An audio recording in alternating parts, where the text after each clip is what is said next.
ఈ పాట పాడేటప్పుడు అనేక మందికి ఏదో తెలిసిన పాటనే కదా, ఒక ఫాస్ట్ బీట్ సాంగ్ ఎంజాయ్ చేద్దామని కాదండి. నిజంగా అనుకొని చూడండి, సాతాను పైన అధికారం ఇచ్చాడంట దేవుడు.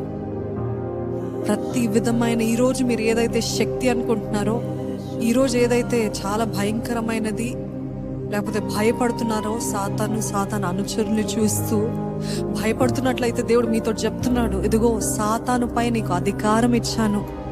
చీకటి శక్తులపై, అంధకార శక్తులపై యేసు నామములో అధికారం ఉంది. సాతాను శక్తులు అని లయపరచబడతాయి. నమ్ముతున్న వారు ఆమేనని పలుకుతారా? నిజంగా మనము పాడేది గ్రహిస్తూ పాడితే దాని ఒక శక్తి మనం అనుభవిస్తాం.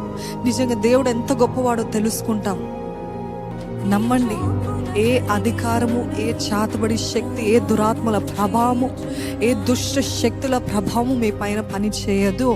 ఎప్పుడైతే మీరు యేసే నామాన్ని ధరించి, యేసే నామాన్ని ధ్వజముగా పైకెత్తి, యేసే రక్తము మీ పైన ముద్రించుకుంటారో, ఏ సాతాను శక్తులు పని చేయవు. నమ్ముతున్నారా? నిత్య నరకాగ్నిలో నుండి దేవుడు మనల్ని తప్పించాడు. నిజంగా ఎంత రుణస్థులుగా ఉండాలి మనము. దేవుడు చేసిన కార్యము అంత భయంకరమైన అగ్ని గుండం నుండి మనల్ని తప్పించాడు. ఈరోజు రక్షణ భాగ్యము it is a privilege of salvation.